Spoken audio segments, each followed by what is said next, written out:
Knicks family, what's poppin'? It's your boy. So here we go. The New York Knicks tonight, ladies and gentlemen, take on the Chicago Bulls again at 8 p.m. And we'll see if we can get some revenge. With 9-13, we really need this game to stay in the running for that 10th seed. We've dropped down to the 11th seed because Toronto won last night behind Fred VanVleet's 54 points. So we need this win. We need this win. You know what I mean? The Knicks take on the Chicago Bulls. But before we get to that game, or breaking down the game, we're going to talk about whether or not the Knicks should make a move for JJ Redick. For JJ Redick, ladies and gentlemen, because he's looking to get traded. This is what we heard from Brian Windhorst, however you say his name. He has not played well, and he's not happy and wants to be traded. Would really like to be traded to the Northeast, where his off-season home is in Brooklyn. We all know when he was in Philadelphia, he used to travel from Philly to Brooklyn so he could see his family and all of that. He'd love to go to Brooklyn, the Knicks, Boston, or Philly. And that has been communicated out there. It's been known for about a week or two. JJ Redick, he makes $13 million this season, and it is the last season of his contract. So if you're trading for JJ Redick, you're giving up assets. You better hope that he's going to, or you must have intentions of signing him past the 2020-2021 season, unless a team like Brooklyn can take a chance on him, you know, make a trade for him to try to make that title run. But a team like the Knicks, you're not giving up assets unless you know this guy is going to be with your team. That's the way that I see it. But anyway, let's get to the crew. See what everybody thinks about this JJ Redick situation and whether or not the Knicks should take a chance on him. We need a guy that can knock down a three and be an outside, lights-out shooter, but he hasn't shot like that so far this season. So I want to know from you guys, man. What do you think about JJ Redick? Nate, I'll start with you. Talk to me about JJ Redick. Could he be a good fit for this team? Would you make a move for JJ Redick? I mean, yeah, I think he can. I mean, he's a hell of a shooter, and I guess his numbers are a little bit down. But I mean, I hate to say it, but he's still probably one of the best shooters on our team if he's on there. I mean, the guy moves great without the ball. I mean, I love seeing that up with JJ Redick. Yeah. What I would try to trade for him. The thing is that who are we going to give New Orleans for him? We have too many guards still on this team. So, I mean, we got to get rid of a guard. We got to get rid of somebody. I don't know what that looks like. I mean, you know, obviously the obvious answers would be DSJ or something like that, but I think he's playing in the G League now. So I don't know if he can be traded now or what the situation is behind that. Really, you don't have to. The Knicks have $17 million in free cap space. They can just absorb his contract if they really wanted to do that without giving up any assets. They could just, or maybe give up a second-round pick and just absorb his contract. That's what I was going to say, yeah. Give him a second round pick. They could do something like that. Yeah, let's do it. I mean, shoot, we need shooters. You know, they could definitely do something like that. Yeah. It's up to the Knicks. Divine, what do you think, man? I mean, who knows? I mean, yeah, I can see Brooklyn trying to make a move so that they can bolster up their bench. Divine, what do you think about JJ Redick? He does hit a spot that we need in being a three-point shooter, but this season he hasn't shot like he normally does. Hasn't been the same JJ Redick. Go ahead, Divine. Yeah, I would take a flyer on him without getting up assets. I'd try to go aspiring something like an Alex Burks, Austin Rivers, and, DSJ, something like that, because, he aspiring. I wouldn't give up an asset if he's not going to be here. That's why I wouldn't even give up a pick. But if they're willing to take like an Alex Burks, which I think is not a bad idea, with maybe a DSJ, I think that contract equals the same amount of money. Or like you said, they could eat some money, so that's fine. But yeah, man, he's an experienced veteran. I mean, he's been in big games. He's been around the league. He know what to do. And sometimes it ain't how you start, it's how you finish. He might catch fire being out in New Orleans. Sometimes when you make that transition to another place, it frees your mind up, gives you more energy, new spirit, a new lease on life per se. So yeah, I would definitely take a flyer on him. If we're going to stay competing for that 10th to 8th seed or whatever, yeah, I'd definitely do it. But if not, it wouldn't make a difference. But I'd definitely go for him. If we're going to stay in contention, try to fight for that, which I think we will. But I'd love to have JJ Redick on our team. That boy can knock down shots from everywhere, man. So, I mean, he's a sniper. So I'll take that because we lack that. We lack that three-point shooting. He's going to definitely fill a void that we need in our team. So, yeah, we can give up some aspiring where they're aspiring just to, I'd definitely do it. Okay. Andy? Yeah, what's up? For me, it's more complicated than just, if I would do it, right? Because first thing is the price. Depends for who. Depends what role are we seeking, from him. What does he want and what do we see, in him? Do we want him to start at the shooting guard position or we want to bring him off the bench? Because if, like Divine said, if we're not giving up Burks or Rivers, that, glut at the guard spot is going to be way too many guards that would aspire for playing time. Right. Not to mention that we have, two at least guards that we're thinking they're going to be playing this season or not, and DSJ and Frank. So that would complicate those guys' situation even more. Just thinking ahead of this season, of course, he could help us with his skill set, right? I don't think he's a great defender, so I don't see Thibs plugging him in the starting lineup. He might be used off the bench. Then again, he's 36. He's at the end of his career, and if we have to give up assets for him just to finish out the season, I don't think that's a good idea.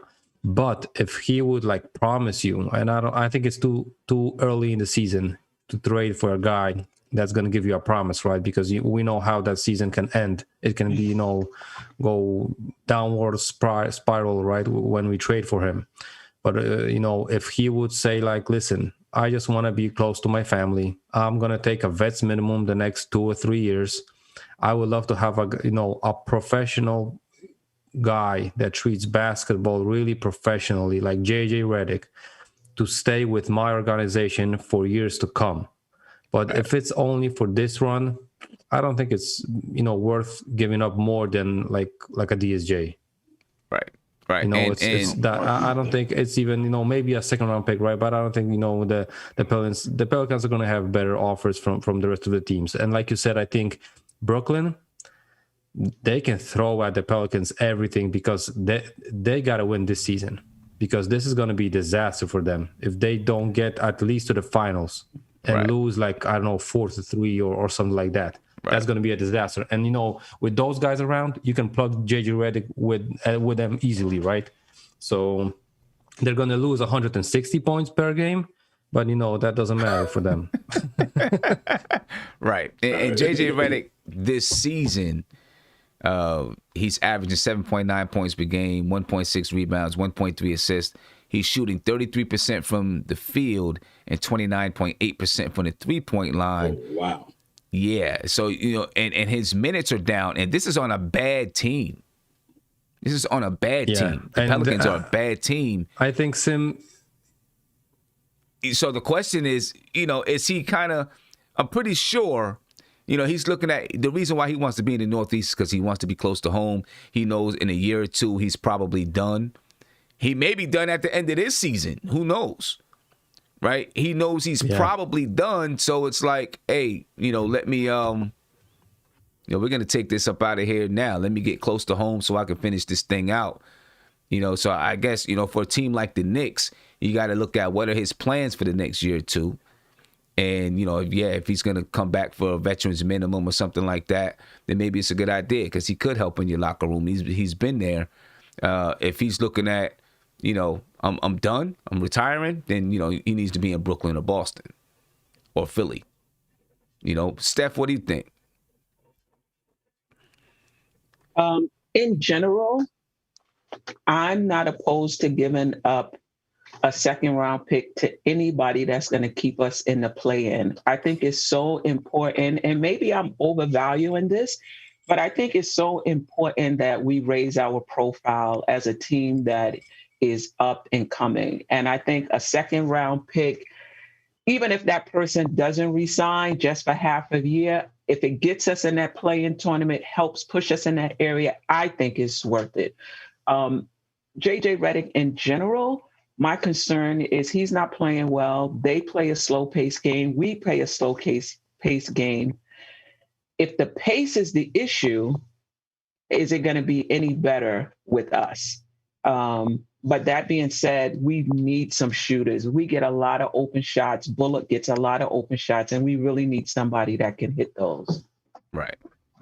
And it's early in the season. You know, he may be able to rebound from his shooting slump. I'm not worried about what his overall average is at the end of the season. The only thing I'd be worried about is when he gets to the Knicks, does he start shooting 37%, 38%? I could care less what he's shooting while he's on New Orleans. Does he get to the Knicks and start shooting a higher percentage from the field and from the 3-point line? I think and I'm coming to you next, Joe, I think if JJ Redick is traded, he probably gets moved in a package deal. Like let's say Lonzo Ball gets moved, JJ Redick might go with him, or maybe there's a three-team trade and JJ Redick is sent elsewhere, to one of the teams that he asks for in the Northeast. You know what I mean? That being said, the Knicks probably won't be in the running. I could see those three teams who are all in title contention looking to add JJ Redick, and Philly's used to him. He's played with those guys, with Joel Embiid and Ben Simmons. That might be a sweet spot for him. But I could see Brooklyn really looking into JJ Redick. Go ahead, Andy. Then I'll come back to Joe. Yeah, I just want to add to the situation that you said that he might be traded in a package.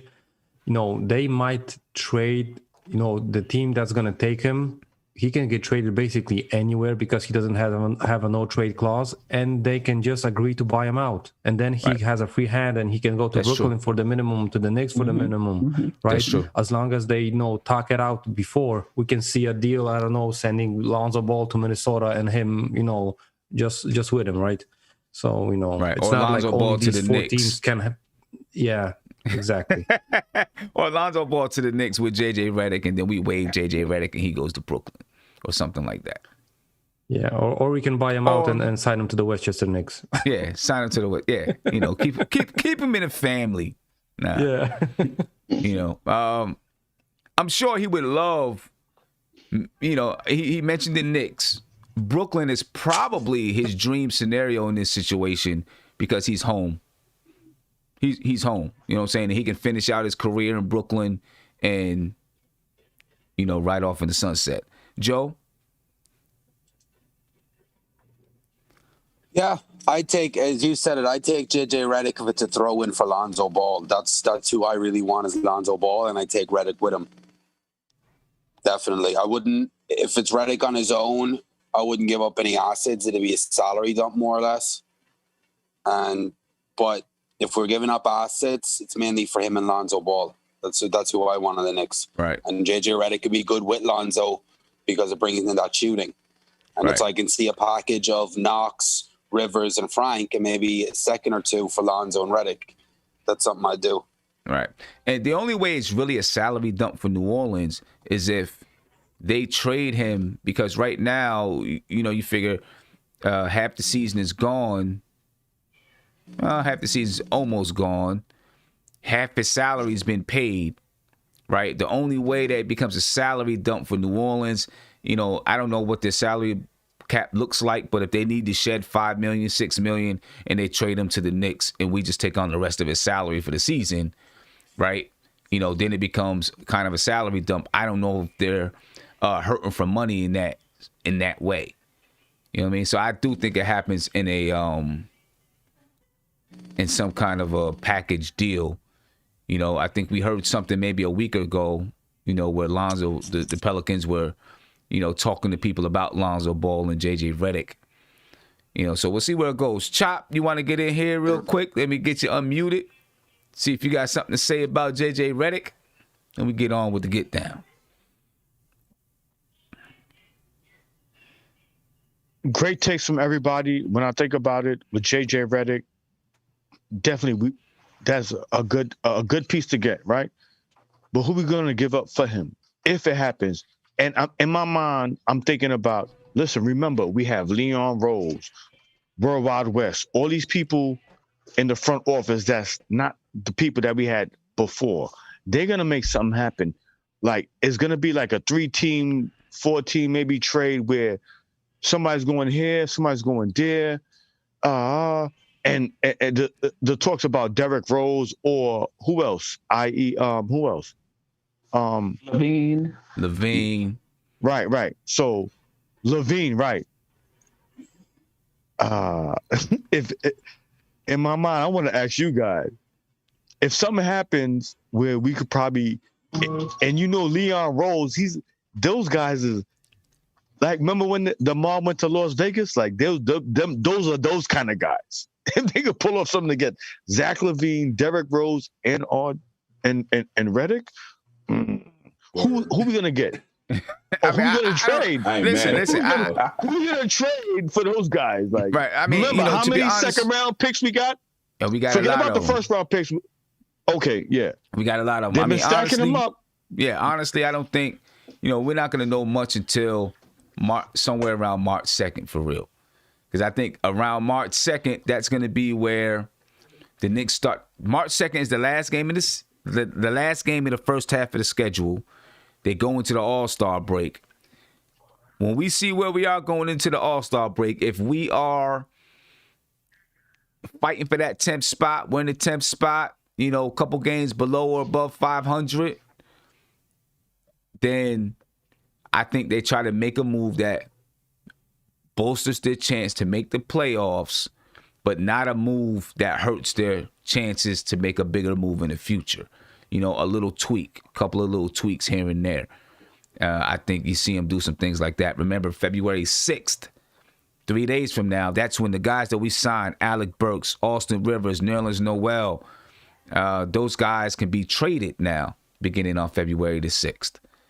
Right, so I think you'll see more things start to heat up around that date as far as talks are concerned. For anyone who just joined us, we're talking about JJ Redick and a report that came out yesterday from Brian Weinhorst, however you say his name. He said JJ Redick has not played well, and he hasn't. He's not happy, and he wants to be traded. He would really like to be traded to the Northeast, where his off-season home is in Brooklyn. He'd love to go to Brooklyn, the Knicks, Boston, or Philly. That's been communicated out there, and it's been known for about a week or two. JJ Redick, he makes $13 million this year. It's the last year of his contract. He's averaging 7.9 points per game, 1.6 rebounds per game, 1.3 assists per game. He's shooting 33% from the field and 29.8% from three. It's not the JJ Redick that you're used to, right? And his minutes are down, and the Pelicans are a bad team. So I don't know. It's a good question to ask, and maybe, he just doesn't like it there, and because he doesn't like it there, he's not playing the way that he could play. He's not playing spirited basketball. We'll see what comes of it. But tonight, he's not going to be on the Knicks tonight. I can guarantee you that. The Knicks take on the Bulls tonight, and I do want to say to you, if you've seen a report from Jonathan Macri that said that the starting lineup was getting ready to go through a revolution and that the starting backcourt was going to change, that is a false report, ladies and gentlemen. Somebody made a fake Jonathan Macri Twitter account and said, per Tom Thibodeau, the starting backcourt is going to change. There's going to be a new point guard and a new shooting guard. Starting for the Knicks tonight. It's false. That was a false. Somebody just, playing around, doing whatever. Had a lot of Knicks fans excited. I even grabbed it without even looking at it and put it in the group chat. And I was like, oh, snap, it's false. I had to tell everybody it was fake. So just be wary of that. It's not real. Starting lineup, I'm pretty sure is going to be the same tonight. All right. When we look at what we did against the Chicago Bulls on Monday, it was a disappointing game to say the least. Holes in our defense were exposed. Yesterday, we did a shoot around and we talked about, whether or not the defense was exposed. And I do feel like it was exposed. And I think Tom Thibodeau's got some work to do to patch it up. When you look at the last two games, right? The last two games, we've given up 115 points and 129 points. And teams may be looking and saying, okay, yeah, they play some aggressive defense, but there's some real holes here that we can exploit. And I'm fearful of it. We've got to have a better showing tonight. We cannot play tonight. We cannot play the type of basketball that we played against Chicago on Monday. And if we play that type of basketball tonight and we don't come out with a win, I'm really going to get nervous because, yeah, we have a 5-day layoff or 3-day layoff or whatever it is. We don't play again until Friday or Saturday or 2-day layoff, whatever it is, to prepare for Portland. But it's Portland, that's a good team. And then we got to play Miami twice. If we don't get this win, we could be in trouble. We could definitely be in trouble. This is a team that has responded throughout the season, so I'm expecting them to respond tonight. So before we get into any numbers, Divine, how you feeling about tonight? I think the game the other day was going to be, like we said, it's a big test for us. But I also believe in the Knicks' resiliency too. And I think they have bounced back tonight pretty well. Actually, I think we're gonna come back out here and let them know that was just one of them coming off the Clipper loss, and traveling the same night, getting back there. No excuses, guys. I'm just hoping that's a part of the reason. But I think we're gonna bounce back, Sim. I think we're gonna go in there and realize, what. We've had a bad defense game in the first half, and we only gave up, let's say, really 102 until you start getting them late fouls where they send you to the free throw line to stop the clock. So we stayed around our average of 102 until we started fouling at the end of the game. Probably that's when they had to go to the line or whatever. But we definitely got to come out way more assertive on our defense than compared to Monday's game. That was kind of atrocious that first half on our defense. And so. But I think we're going to bounce back to them. I really think that, like you said, this is a must-win for me, and I believe it's a must-win. Because if we lose this game, that's 4 losses out of the last 5 games. That can be kind of scary, you know what I mean? So yeah. I think we might come out here and get that game tonight, man, and get back to 10-13, and hopefully we can stay within that 500 range and, get some wins between Portland and Miami. But I'm going to say optimistic, man. I'm not down in the doldrums yet, so I think we're going to pull it out tonight. All right. Andy, what do you think? Yeah, going back to the last game we played versus the Bulls, my question was did they win the game or did we really lose the game by having a really weak game? Because only thing I saw that Lauri Markkanen was having a career game. Basically, he was making shots in the first half that I was like, damn, he's making and again and again and again. And I understand that Randall didn't, get up on him, right? But I don't think he's averaging, 30 points and a half. So, basically, I think even with the same tactical, things that we're going to have bullet points, I just think we're going to make a couple of more three-pointers and they're going to make a couple of less. And I think it's going to balance out for the Knicks to get a W this time. Okay. And I don't think you need to adjust that many things in this game because I really felt like, we were looking really bad because we're not making shots and we still were in the game. So, that means I think it's a worse scenario for Chicago because they're lucky they got that W, but I think this time it's not going to be in their favor. Yeah.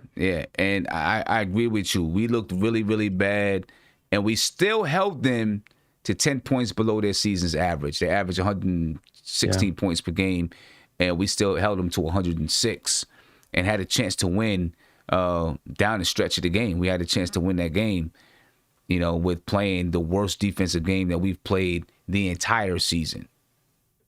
in my opinion, we were still right there. If we can patch up what we're doing on the defensive side of the ball, I think we'll be okay. Joe, what do you think? I think tonight's a must-win.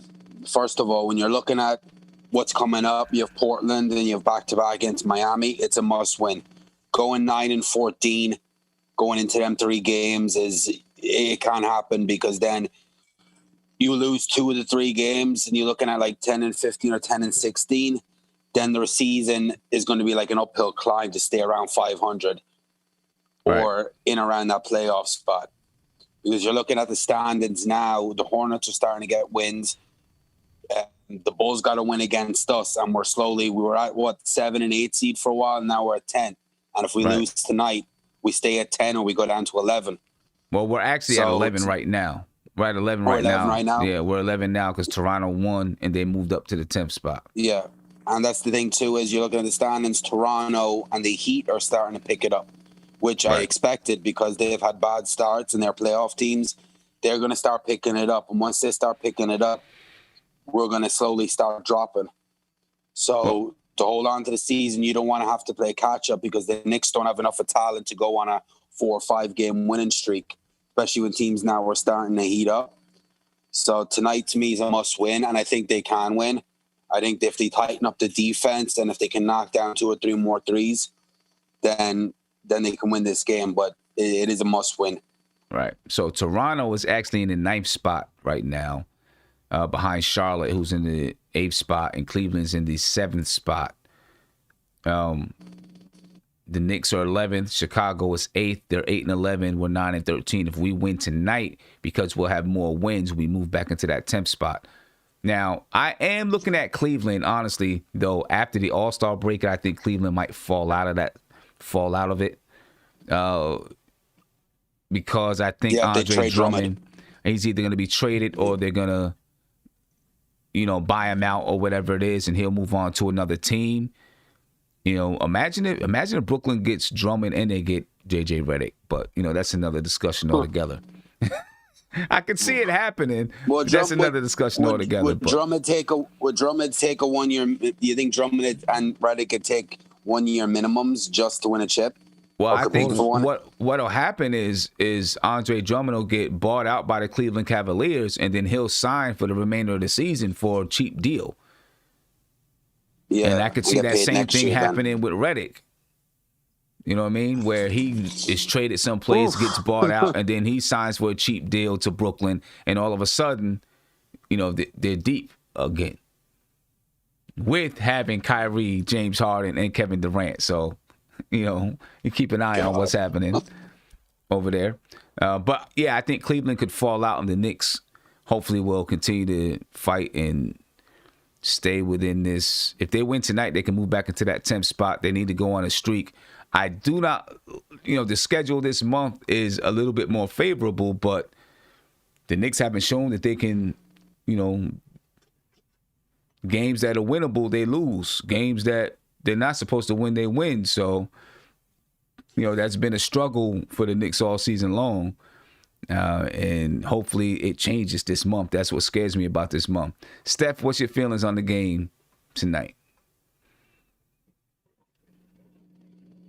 To piggyback off of what Andy said, we didn't play that well. We didn't shoot that well. And the game was tied with, I think, 43 seconds left in the game.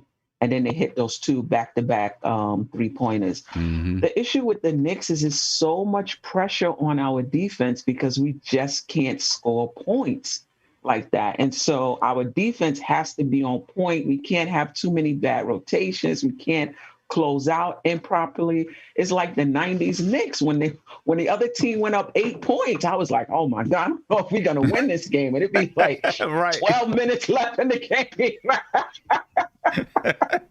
Yeah. So it's a lot of pressure on us. But, I think that what you were showing, Sim, in terms of how they can deal with that high pick and roll, I think Tibbs went over it again in practice. I'm sure he went over it even before that, but I'm sure they went over it. They corrected it. I think that's going to be on point. I think our rotations will be on point. I do think we're going to win this game. And we hope Cleveland falls out when Drummond is waived or traded. But Jared Allen and that start he got true. a day or two ago, whew, That's true. He was letting them know you can let Drummond go sooner than later. Right. So, yeah, that's very true. You know, and I know, you know, Jared Allen is waiting for his time to shine. You know what I mean? Just looking at some numbers from the previous game, and then I'm gonna get around and come to you, Nate. Looking at numbers from the previous game against the Bulls, we gave up 110 points. We only scored 102. We did out-rebound them. We gave up 30 assists. 30 assists because, you know, just the way that they were moving the ball, and we let so many holes open up in our defense. I mean, look, they only had 1 block. They only had 3 steals. Right. You know, we took care of the ball, only 11 turnovers. They shot 47% from the field. They shot 32% from 3. On the other hand, we shot 20.7% from 3 and only 42% from the field. We normally shoot around 35% from the three-point line. So if we come back to our averages this game, I think we should be perfectly fine, right, and be able to win this game. We outscored them in the paint, 56-52. We outscored them in second chance points. They had 14 fast break points, and we had 3. Yeah, it's a perfectly winnable game. I do think there's going to be some adjustments on the defensive side of the ball. You know, in the way that they deal with Lauri Markkanen. You know, I think we might see them doing a little bit more switching from the beginning rather than, you know, doing the whole, you know, let Randall help out on the guard and then have to get back to Lauri Markkanen. Or if they do that, then I think we might see a better job of the weak side guard, the weak side defender helping out until Randall gets back. Whatever it is, they've got to have much better communication in dealing with those pick and rolls and pick and pops. You know what I'm saying? They've got to, or we'll get killed again. Go ahead, Nate. Yeah, this Chicago team is weird because in the past, especially in the United Center, we've always struggled with this team. I don't know what it is. I mean, we can come in with a better record, and this Chicago team just finds a way to beat us. And like I said, this has happened for a while. You know, back to the days of Derrick Rose. They just play hard. They're a scrappy, you know, hard team. And I don't know, the Knicks, I didn't see this game, but I mean, I just saw the box score and Lauri Markkanen had 30 points when I thought that the leading scorer for their team would have been Levine or maybe even Colby White. But Markkanen with 30, that just shocked me. That just showed me that, like, they either didn't take him seriously or the guard was really bad against him. But, I mean... Well, I mean, you know, it all had to do with that pick and pop, and, you know, he got a couple of wide open 3-point shots in the beginning of the game, and then it spiraled from there. You know, and he began to just knock down open shot after open shot. But in that fourth quarter, the way they defended him in the fourth quarter, you know, they switched on to him so that he couldn't get open from 3. Randall played up tight and stayed on his hip, didn't help off of him, you know, so that he couldn't get open from 3. And I think they've got to take the same approach starting the game. Then you're going to have to deal with the lanes being opened up for Zach LaVine. But then that's on RJ to defend that guy. Or Reggie Bullock, whoever's going to be guarding him. Yeah, I mean, the two things for me for the Knicks to win this game is they got to get off to a fast start. They got to get the ball in the bucket because they're going to go through lulls in the game where they're not going to hit baskets. That's just what happens when you have a bad shooting team. You're going to hit points where you're not going to make baskets. So you got to get off to a good start. You cannot play behind, and then you just got to trust your defense. That your defense is good enough to be able to shut them down if they get hot, you know, and the Knicks defense is one of the best defenses in the NBA this year. But they do struggle against teams that can shoot the ball. And so they need to be on their rotations, and they need to make sure that they're not committing dumb penalties and dumb turnovers that lead to more baskets for the other team. So yeah, I mean, we'll see what happens. We'll see what they're gonna do. And the Knicks do have one of the top defenses in the league right now. I hope that they didn't get really exposed, and they're gonna begin to struggle on the defensive side of the ball. I think they've got tonight's game. They got to prove it to themselves in the league. I think probably more so to themselves. Looking at just the overall numbers for the season coming into this game. Of course, we just seen these guys the other night. The Knicks clearly have trouble scoring the basketball. And you're right, Nate. When you have trouble scoring the basketball, your defense, like Stephanie said, it puts a lot of pressure on the defense. The Knicks score 102.2 points per game, while the Bulls score 115. And they still might score 105 even if the Knicks hold them down. So that's the kind of pressure that's put on the Knicks offense, because even if they hold a team 10 points below their average, like the Bulls, 10 points below their average, that still outscores the Knicks. What you're hoping is that because the Bulls don't have really a good defense, the Knicks can score a few more points. But every time the Knicks play a team that is not supposed to have a good defense, they don't seem to score the points that they're supposed to. So, it's still crazy to know. We don't know what this team is. We just don't know yet. They're up and down. They're all over the place. The Knicks out-rebound them on the season, 46-44. The Bulls get more assists than us. A lot of it is due to our shooting, but they average 26 assists. We average 21. They average a few more steals, 7 to 6, 7.5 to 6.6. But the way we've been taking care of the ball lately is cutting down on other teams getting steals and stopping them from running a fast break. Blocks, they only get 3.8 blocks. We get 5.1. They average 16.7 turnovers. So there's going to be opportunities for us to run if they turn the ball over. We only average 12.9 turnovers per game. They shoot 47.6%. We shoot 44.5%. They shoot 38.6% from the three-point line, and we shoot 34.4% after last game, shooting only 20%. They shoot 79% from the free throw line. We shoot 76%. We outscore them in the paint. Second chance points, we get about one more second chance points than them, and they outscore us on the fast break 11-7. They're led by Zach LaVine, who had 21 last game. He averages 26.6. Randall averages 22.4 for us. He averages 11 rebounds and 6 assists.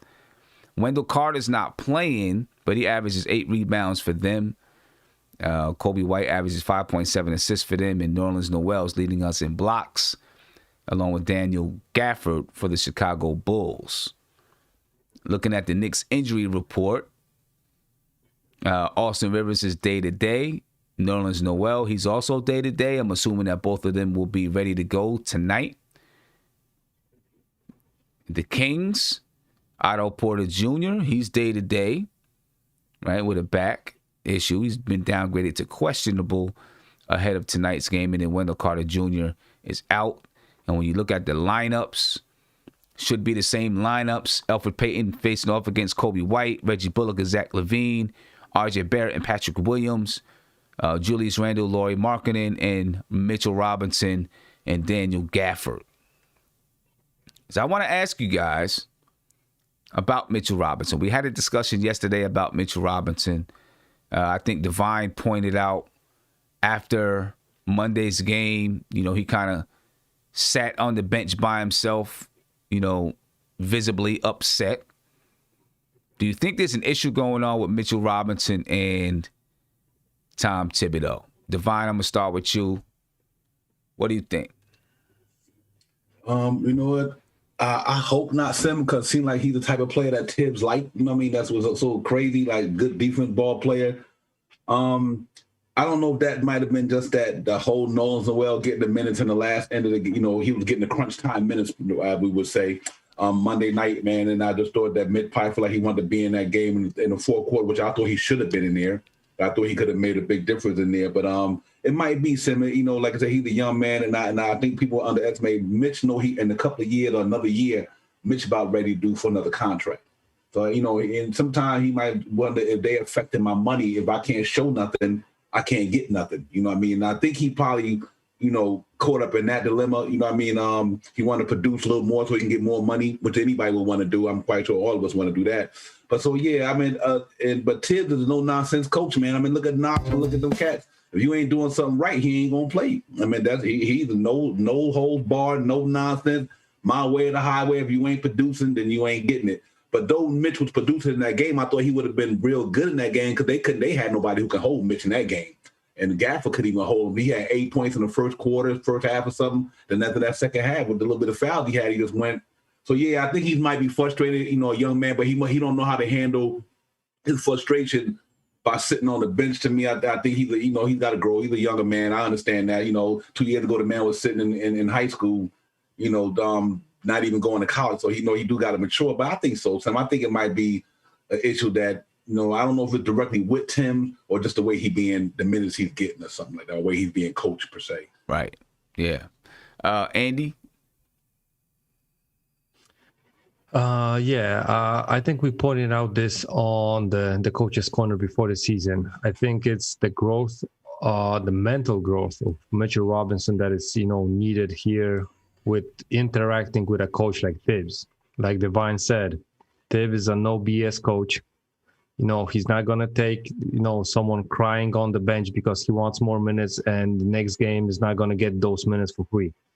So, you know, we also saw that Mitch grabbed, you know, 2 quick fouls, and that's why he got to, you know, take a seat on the bench. So it's basically not his fault. I mean, not Tibbs' fault. It's on Mitch, right? And I understand he might be upset because, you know, that's a sportsman-like, you know, ship thing that he wanted to compete and stuff like that. But he needs to realize that, you know, you got to, you know, hide the ego of yourself to the pocket. This is a team game. And we're still in a great spot at this point in the season. So you don't blow up. Besides that, you're not that big of a star. So you can show off your, you know, fusses and stuff like that. So, you know, you got to take it in account. Of course, I understand that he wants to show out, you know, maybe take shots like he tweeted, you know, once or twice, even now. And, you know, like Divine said, also work for that next contract. But, you know, this is a team game. You know, in Europe, he would, you know, have the short end of the stick after that showing off. So, you know, in the NBA, it's a different story. But I still think, you know, he needs to, you know, at least hide those kind of emotions, you know. But I think also Tibbs recognized that it's only about sportsmanship. He wanted to win. He was a little bit mad. Like Divine said, he didn't get the, you know, to finish the game on the court. But, you know, that's going to happen games, right? He's also young. He's not like it's like his last season in the NBA, and it's not like the last playoff series that he's going to play in his career, right? So, you know, it also takes time for him. Right. He needs to realize that. I want to give a shout out to my man, the entertainer talking sports, who's in the chat. Big shout out to the entertainer, man. That guy. That's my guy. He does big things over there. Make sure that you click on the link. Click on his name so you can go subscribe to his channel. Steph, do you think that Tom Thibodeau needs to give some special treatment? And I don't mean advantageous treatment, you know, or, you know, do anything special for him to make him feel good, but like, so maybe I shouldn't say special treatment, but approach him differently, Mitchell Robinson. Absolutely not. I think Mitchell, to use Josh's word, right? Absolutely not. I think Mitch comes across to me as a bit immature and a bit entitled. I could be wrong on the entitled part, but going back to preseason, when he talked about loyalty, We don't know what he was talking about, but I wonder if he was talking about the fact that the Knicks were going to start Noel over him. I think it was a preseason game. Mm-hmm. Now he's talking about they have to let me play. Was he talking about the refs calling quick fouls, or was he talking about Tibbs not allowing him to expand his game? Now he's sitting, everybody's in the locker room. He's pouting. Is that because we lost, or is that because he didn't get time? I think he's coming across a little entitled. I think that has to do with his first 2 years on the Knicks, where he was just given time, because we didn't have anybody else, or because they wanted to see him develop. And he just started to think perhaps that this spot should be his, and he should get minutes. And I think Tibbs bringing in Noel in the preseason, having him earn it, I thought that it corrected some of that, because after that, you didn't hear anything else about him being unprofessional. He came in, he did what he needed to do. But at the end of the day, Mitchell Robinson is playing much better than he's played the past 2 years. But at some point, we have to start comparing other people at his position. He's averaging 8 points, 8 rebounds, a block, playing good positional defense. He's growing, don't get me wrong, but I think that his perspective from the outside, I don't know for sure, seems a bit warped to me. You come in, you get your time, you do your best, and at the end of the season, if the Knicks are successful, it's like a prospect. You could be anywhere in the world now. If you could play, they're going to find you. And that's the same thing. If the Knicks are successful, people are going to be able to see the part that he played in, whether that's the Knicks and reward him, or whether that's another team. So he doesn't have to worry about that. They're scouts. They see what he has. Just go out and play your game, do the best you can. You will get paid. Yeah. And, he said in the beginning of the season that he's not really worried about the money, right now. Everyone, has it in the back of their mind, about the dollars, there's no question about that. I think he just has to grow up and understand that how to be a professional. I think that's one of the biggest things. Just learn how to be a professional. He doesn't come from a place where there's a lot of spotlight, and obviously he didn't go to one of these schools like Kentucky, where you are taught how to be a professional, because there are 25,000 fans in the arena. You got a bunch of press after the game. They probably teach you a little bit more about how to handle yourself on social media and how to do those type of things, because you're in a school like that. And they're in the spotlight, and they have media there, so they understand it a little. They understand it a little better. He didn't come from a place like that, and someone who goes to Kentucky probably came from a big high school, right? That is also going to help you in that aspect. Mitch didn't come from that, and I think he's there's a learning curve. First he was shy. Now that he's gotten comfortable. You're seeing that, you're seeing another side of Mitch come out, and he's just got to learn. He's got to learn how to deal with it, and learn how to manage himself better. Trust me, the Knicks PR staff will be on it. But Josh said he has an opposite take about Mitch. But before I get to Josh, let me give a shout out to a couple of guys here in the chat. Brian Williford. Thank you for the super chat. He said, ideally, we get the 10th seed. Dallas misses the playoffs. We get the 4th pick and the 10th pick. We grab the Zags backcourt of Suggs and Kisper. Listen, that would be a dream scenario, right? We get the 10th seed. We're still in the lottery, and we get 2 top 10 picks. That'd be a dream scenario. Shout out to the entertainer. Thank you for the super chat. He said, glad to see everyone. Can't wait to go to a Knicks game. He said, glad to see everyone. I can't wait to go to a Knicks game. I can't wait either till we can get back out to a Knicks game. He said, I got to come back here and talk some Knicks with you guys soon. Love this community. I can't wait to have you come back on, entertainer. You know what I'm saying? Whenever you I will send you the link, and whenever you're free, you can come on anytime that you want to. All right, so before I get to Josh, man, please subscribe to the channel. If you're not subscribed, ladies and gentlemen, hit that subscribe button, smash that like button. Josh, talk to us, man, about Mitch. You guys hear me? Yep. Yeah. All right. So first of all, salute to the chat, salute the NBK family, salute everybody out there, salute everybody in the panel. Hopefully everyone is out there safe. Here's the deal. Okay, I feel like my thesis, I really honestly feel like we are manufacturing this chaos when it comes to Mitch. And the reason why I say that is Mitchell Robinson's producing on the floor.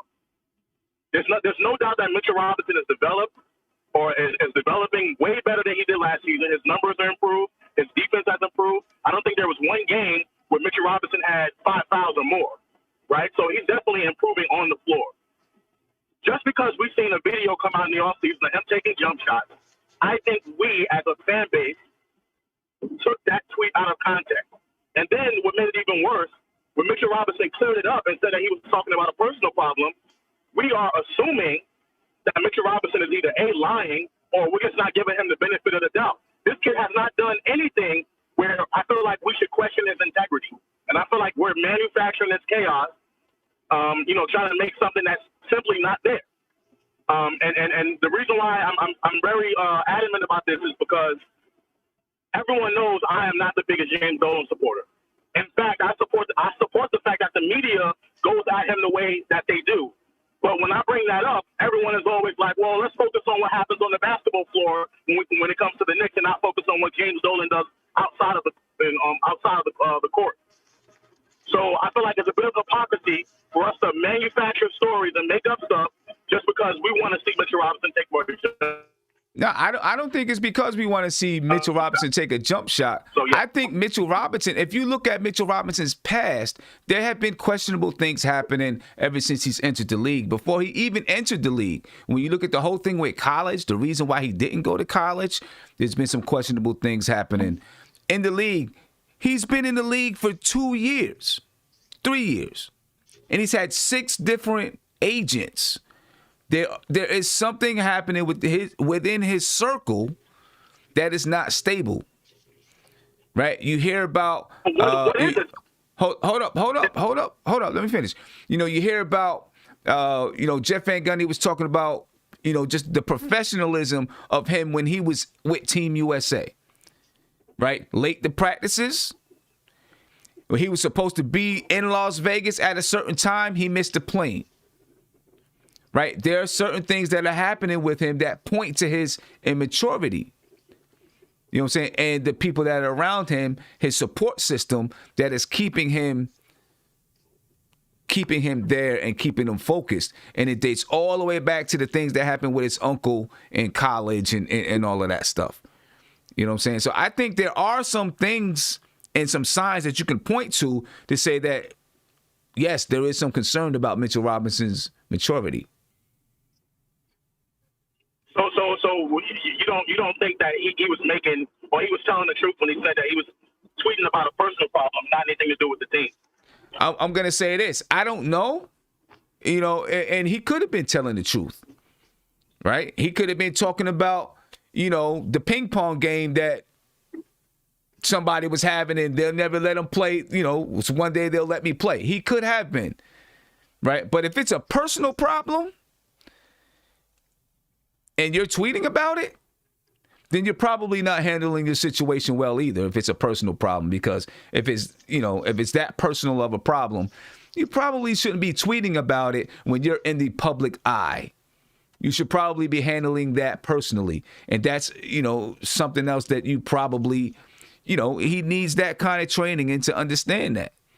You know what I'm saying? If it's a personal problem, leave it, let it be personal. Don't make it public. Because once you make it public, knowing that you are the starting center for the New York Knicks, there's going to be scrutiny and there's going to be questions about it once you make it public. And that's only fair, I think, for anyone who's in the public eye. Any one of us, even if we're not in the public eye, and you put something on one of your social media accounts, you put it out there for everyone to see because you're trying to spread a message, send a message, or whatever, people are going to ask questions about it. But the thing is, he wasn't specific about anything. We're assuming the negative part. We're assuming that it's something that's team related. When he clearly said it was not team related. He didn't say it was. No. Hold up. He did not say it was not team related. He said it's a personal problem. A personal problem can very well be team related. He just said, I don't want to talk about that right now. It was a personal problem, a personal issue. That could very well be team related. He's immature, and it's okay. He just needs to grow up. It's okay. I mean, nobody is saying that we should get rid of him or he's not part of our future. No. We're just saying he needs to grow. And Steph, we don't even want to get him, on the bench like Josh does. Hey, I don't want to take a 36 round. I think a 36 pick, make a 1.5 million, whatever. What he giving us, I take that all year round. Mitchell Robinson. No doubt about it. Right. You know what I mean? No doubt about it. But he still needs to. He still needs to grow some on and off the court. I think his game needs to develop some more as well. Hey, Sim, do y'all notice this year that it seemed like he catching? Like last year when Mitchell Robinson was getting them alley-oops, seemed like they were doing the pick and roll closer to the foul line. Seemed like they getting that pick and roll higher this year. And I think it's taking him a long time to get to that path to the basket. It looked like they doing the pick and roll at the top of the key, opposed to maybe inside that paint, where he had a quicker cut real fast before the team could react. I kind of noticed that in a couple of games this year, the way they doing that. And last year, Mitchell Roberts getting crazy alley-oops. I know that the NBA caught on to him too. That's one part of it. But I think that when I look at Alpha Payton on them, and not only Alpha Payton, but just the good people, Austin Rivers and them, seems like he getting the ball up by the three-point line. Then he got to make that cut, get all the way to the basket. It seems like teams are coming back and they catching. I guess they're getting back on defense before he can get there. It seems like. Yeah, and maybe that's a coaching scheme. Maybe they're trying to use that to help spread the floor a little bit more. Okay. I don't know. Right. Why they would be doing that if that's in fact the case. I know it's been a lot harder for him to catch those alley-oops this year. They've had to, it used to be that he could catch them straight by the straight pick and roll. Now they've got to do a few more actions beforehand and then try to find them skying to the basket. But I think in the past, people didn't realize how high Mitch could actually get up. Right. And so you can let the ball all the way up there. He go up and get it. Now guys are like, oh, he can go up and get it. I got to make sure I jump with this guy, and make it a little bit more difficult to get that alley-oop up. So you're seeing a bunch of different actions to get that oop in the air to him. And it's the same thing with Obi, though. They're not really finding Obi. I think they found him last game. Maybe it was quickly, or maybe it was Austin Rivers found him last game on that alley-oop. Let me get to a phone call. Now I want to come back and I want to ask do you think there could be a Knox sighting tonight? But let me get to this phone call first. Caller, you're live. What's popping? What's up, Sam? What's going on, man? How you feeling? I'm good. After that whooping we put on y'all. Yeah, I told you. I listen to every show, man. I tried to get in last show, and you was like, man, we made a bet about that nasty Chicago pizza. I was hot, boy. I was trying to call in. But I'll tell you one thing. After the game tonight, when we sweep y'all, I'm going to eat some of that good old bodega pizza, right? Okay. Look, y'all not sweeping us tonight. Y'all not sweeping us. We getting this win tonight. Listen, Phil. Kobe White had a terrible game. Pat Will had a terrible game. I think Zach just looked up on his 21. Like, y'all let Laurie Markkinen go off, and I would trade him right now, head up for Kevin Knox. Like, I don't need no picks, no second-round pick. No, I don't need nothing. Give me Knox. Y'all can have Laurie Markkinen. I swear, we're going to turn that boy into a baller. I'll do that trade right now. Where's the paperwork? Send the paperwork over. I'll do it right now. Knox. Man, listen. We're going to pack y'all Knox. Y'all can have him. We send y'all him and a second-round pick. Give us Knox. Yeah, send that paperwork over. We need to get this done. How can we get Mr. Robinson from y'all, please? We need to get this done before you get off the phone. You know what I'm saying? Shoot.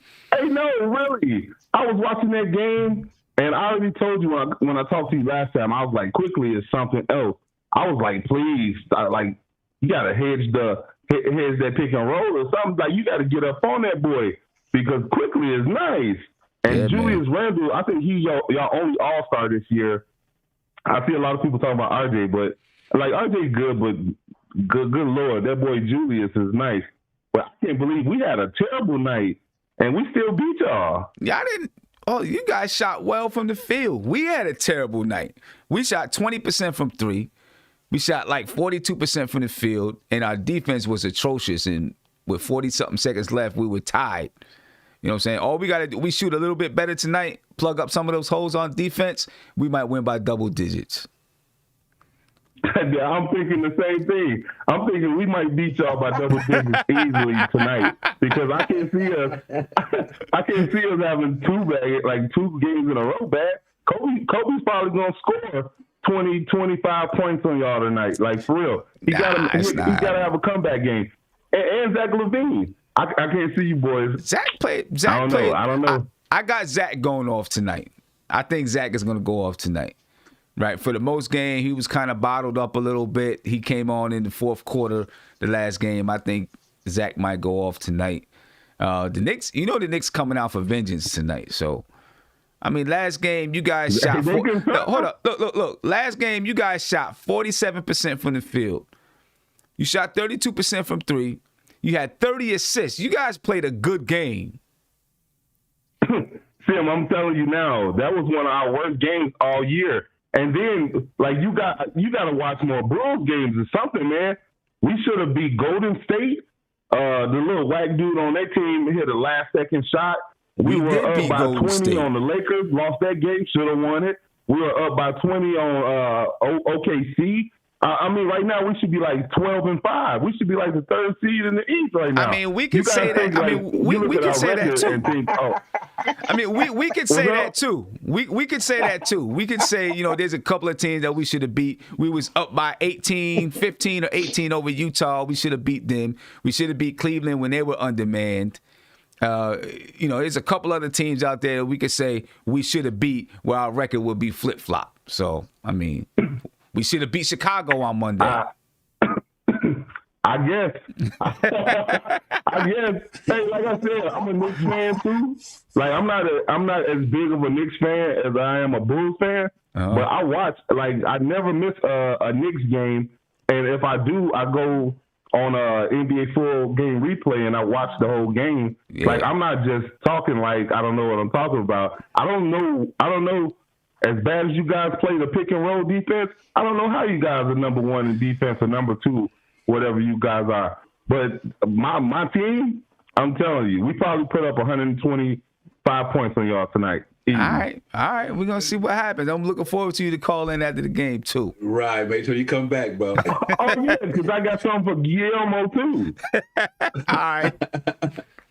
All right. Bet. Hey, I appreciate the call, man. Bet. I'll call in later. All right. Cool. Later. All right, peace. We give up that many points, they're going to be riding home somewhere different than Tibbs. They ain't getting on the plane in the bus with Tibbs. I'm they telling give up you. that many points. Calling you live. What's popping? What's going on, man? Salute to your nation and everything. Everybody following you. This is Jay Boogie. Shout out to the whole panel and the board. Appreciate you. I got a little small take with Mitchell Robinson, man. I think Mitchell needs some more big brother love. I'm glad to see that we brought Taj Gibson back. He really needs that. Mm-hmm. We need more we don't need veterans on our team. We need leaders on our team. The veterans we don't sign last year and this year are pretty much trying to make sure that they can stay inside the league, but we didn't sign nobody with no leadership.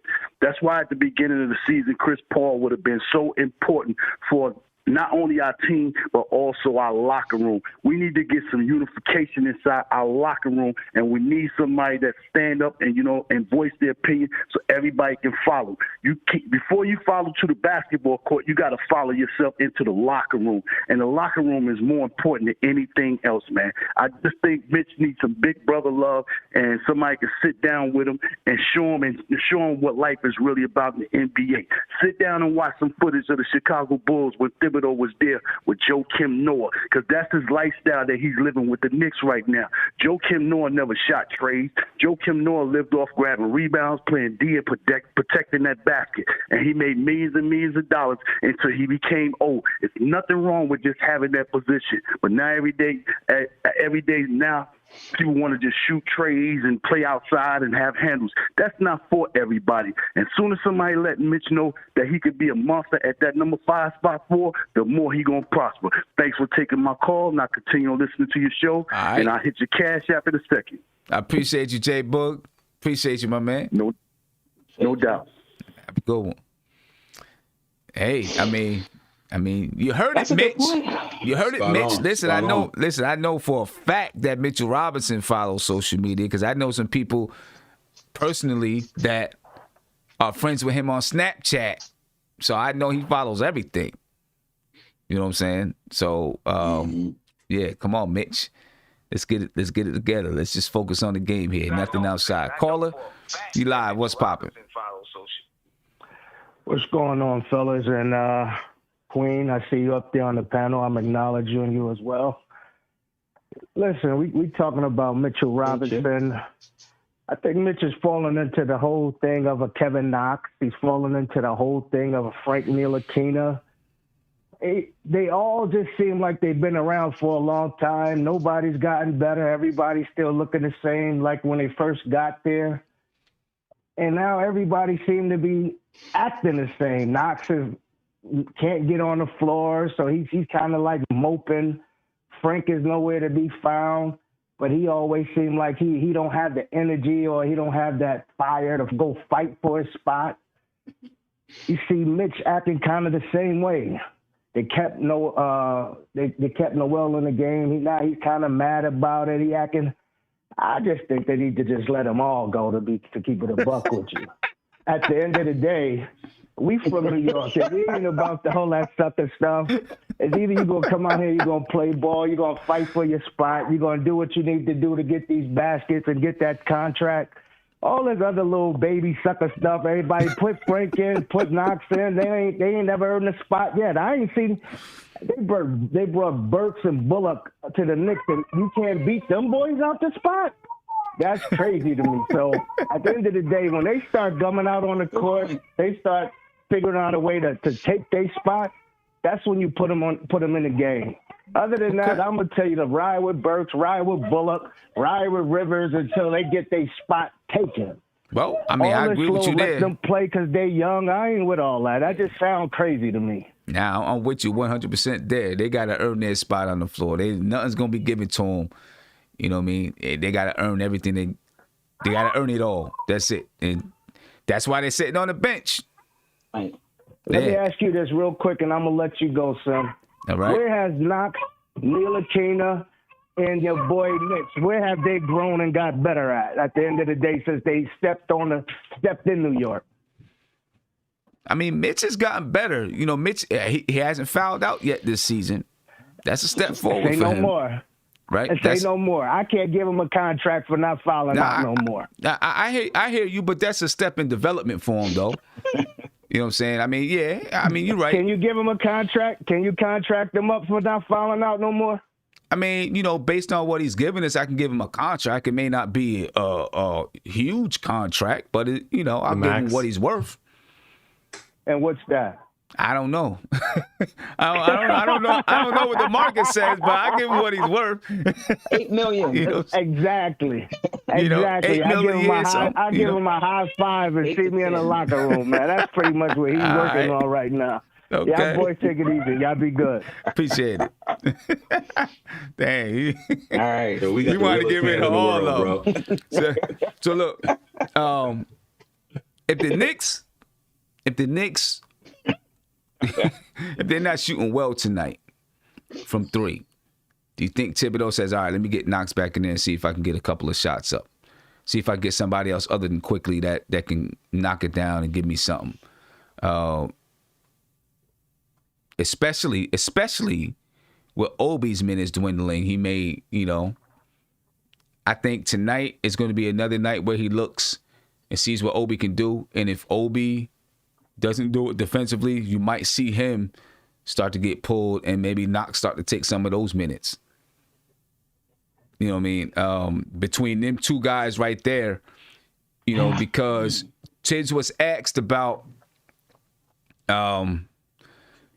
Knox going down to the G League, and he was like, nah, he still has situational minutes here. If somebody gets hurt, we need 3-point shooting, Right. we need whatever it is that we need, we'll use them. And right now, Obi's, he's getting pulled because of his defensive shortcomings. And I can see those two starting to switch out, this week. Obi's getting those minutes. Next week, Knox is getting those minutes.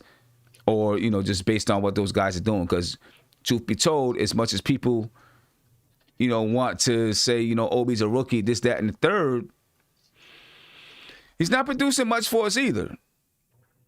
He's not really doing much of anything while he's out there. He catch an alley-oop here or there, maybe hit a jump shot here or there, but he's not really doing much. As far as I'm concerned, and some people might disagree with me, him and Knox basically have the same production when they're out there on the floor. I don't see Obi doing anything more than what Knox does. So if you interchanged either one of them, Yeah, that's true. I don't know if anything is hurting. You know what I mean? So I guess we'll see. If Obi can have a game. I'm waiting for him to I just need him to have one. Right now, just have one, because right now the Knicks organization and Obi is being saved by Emmanuel Quickly. If Quickly wasn't here, in the draft, Right. it would be trouble. It would be All right, fire in the hole. It'd be trouble. People would be screaming and going crazy. Yeah. Now since Quickly's here and he's playing like he should have been the 8th pick, people are a little bit more relaxed and more patient with Obi.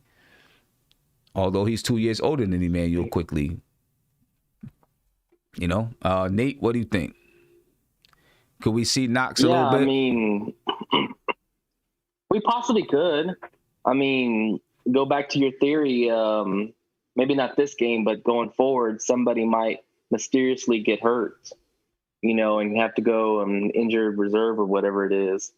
And so that could free up time for Knox. Hopefully it's not Obi, man. Because if Obi falls out of the rotation, it could be bad the whole rest of the year for him. Because, we talked about how good Randall's playing and Quickly's playing. Rivers plays well at times. Burks needs to get better. There's a lot of guards and a lot of forwards on our team that are in the rotation right now. And if Obi can't hold this spot, at least with the minutes he's given, he's gonna be seeing a lot of DMPs the rest of the year. So, and Knox is actually, he's played more than Obi has, and he's been in the league longer than Obi, and I could see Tibbs giving him that role again over Obi, but that would just be a shot to the Knicks card if they don't see Obi in the rotation anymore. They'd be like, oh, great, another draft Frank and Knox, if he's not even playing either. But I'm sure Knox would go in there if Obi gets pulled. Yeah. Joe, what do you think? I just want to piggyback off of what the guy said about Mitch. He's 100% right. We're talking about Mitch. Mitch is putting up the same numbers as he did. His numbers haven't changed, but his minutes have gone up. So just Mitch needs to realize he's not a superstar. And as of now, I'm not paying Mitch any more than $7 or $8 million, because you can get what Mitch does in the second round of the draft again. A guy who blocks shots and catches alley-oops, there's loads of them. You can get a guy like that. And you can get a guy like that that does more in the second, a guy who does more in the second round. Like the kid in Ohio, Iowa State, who's marked to go in the second round and hits threes. So Mitch just needs to keep his mouth shut, keep doing what he's doing, playing ball, and add more to his game. As for Knox and Obi, if Obi's minutes get cut, the fan base, Leon Rose, I think Leon Rose won't let that happen because that was his draft pick. And number two, if that happens, the fan base will erupt, saying that we there's another bust. So I think they're going to hold on to, unless Knox does something in practice or something in a game that shows he deserves the minutes. I don't think that's going to happen. I think Knox is on a trading block, and I do see that Derrick Rose or Lonzo Ball move being made and Knox going out. But yeah, if we need shooting tonight, if our shooting's gone down, then bring Knox in. But we needed shooting the last game against the Bulls, and Knox didn't get a sniff of the court. So I don't know. We'll see. I mean, but that's true. I don't think Knox is going to get Obi's minutes. Not yet. Right. Yeah. I mean, you might be right. Not yet. But, you know, with the way things are trending with Obi, I mean, you seen how quick Thibodeau was like, let's get, you know, let's get him out of here. You know what I mean?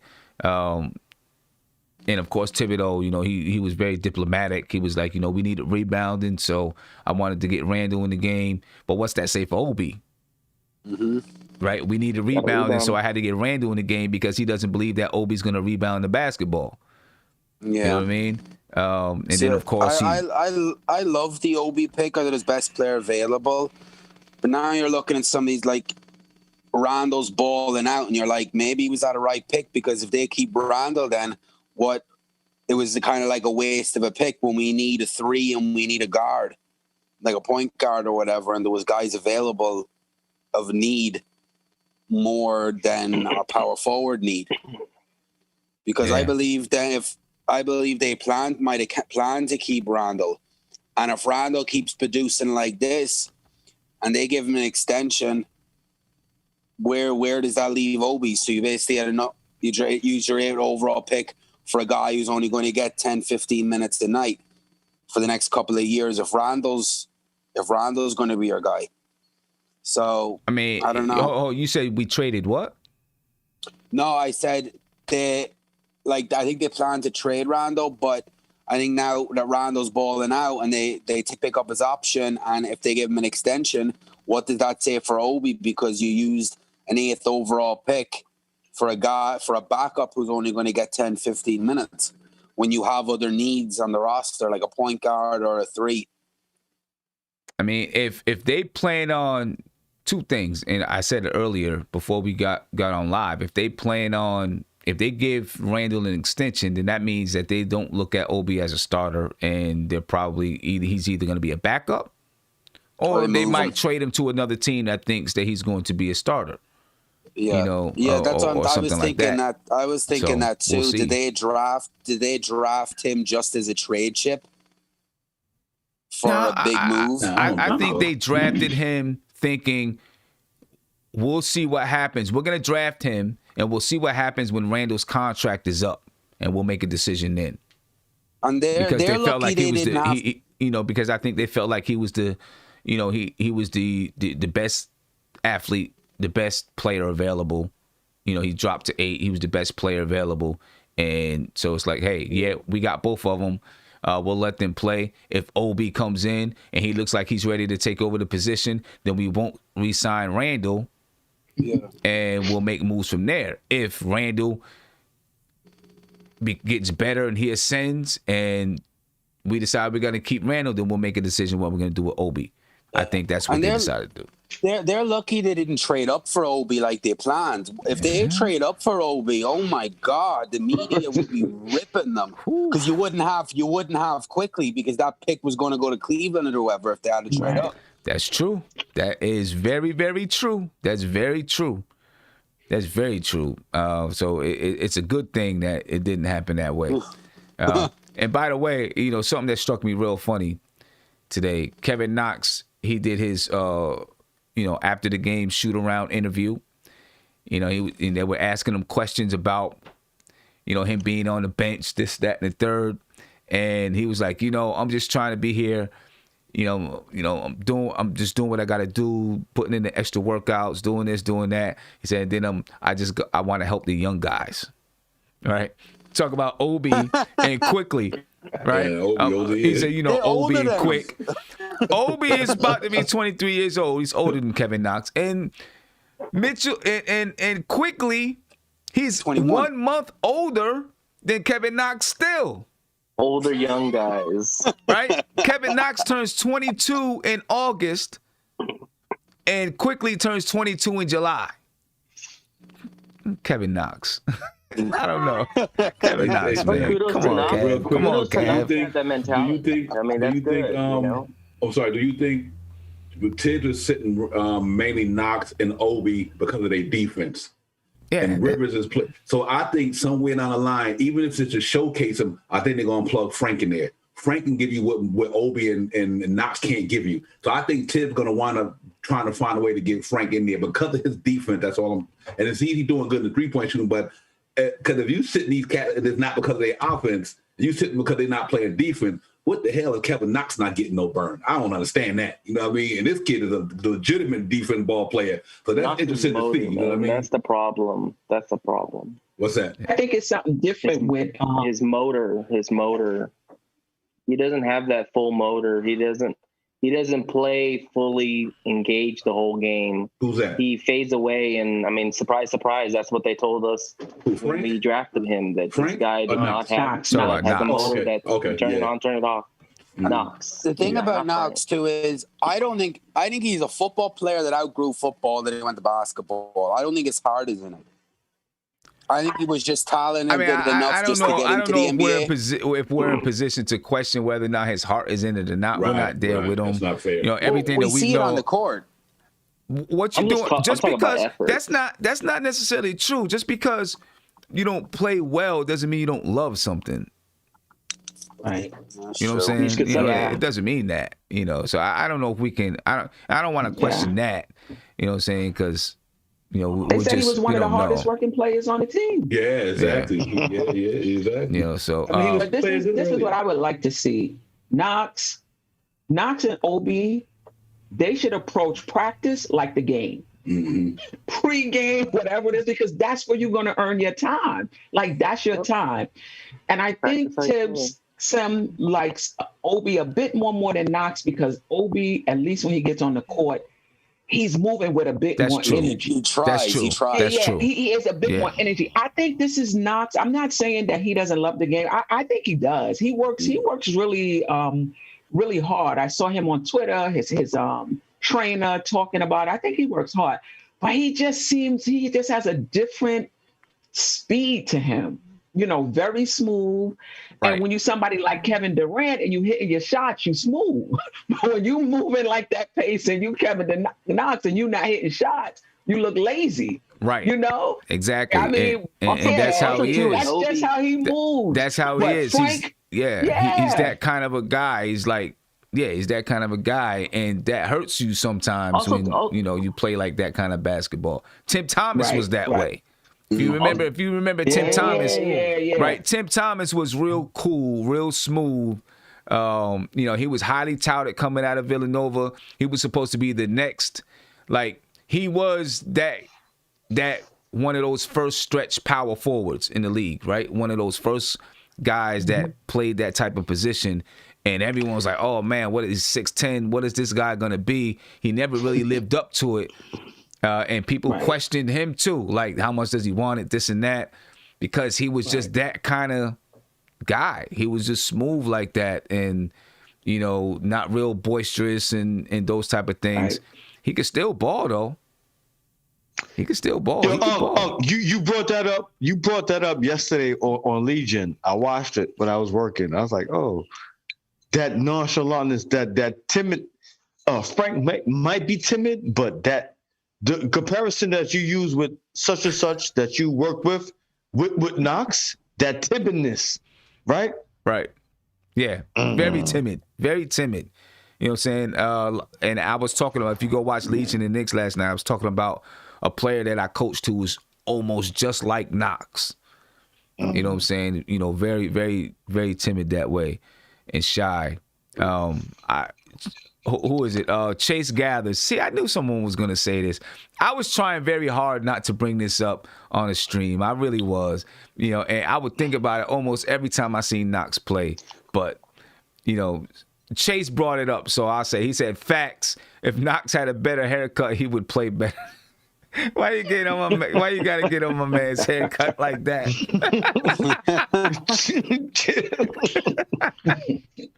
Oh man, I don't know. But we'll see what's gonna happen with these guys and what they do. Clearly, you know, you're not gonna see that many changes in the lineup. Fizz has his lineup. You may see some guys come in and out. I'm waiting to see Frank get his spot minutes. Situational minutes, you know, when is it time? What is the situation where you get situational minutes from Frank? Right? Yeah, it has to be something defensive. So I'm waiting to see when those situational minutes are. Yeah, Andy. And I seen someone say that Knox could have benefited from staying at Kentucky till he was probably a junior or something, and I think that's true. Yep. He definitely would have benefited from staying at Kentucky for a while. And that's why I think Quickly's more pro-ready because he done 2 years at Kentucky. Yep. A little bit more pro-ready because of that. Guys are coming out way too soon, and it's only going to get worse, too, when let these high school kids come out. Yeah. See, that's a statement for debate. If you think about it, these kids need to look at Mitchell Robinson, right? Immature, but they lack that fundamentals of getting developed accordingly in college. At least 1, 2, 3 years, if you will, right? Yeah. Getting developed accordingly.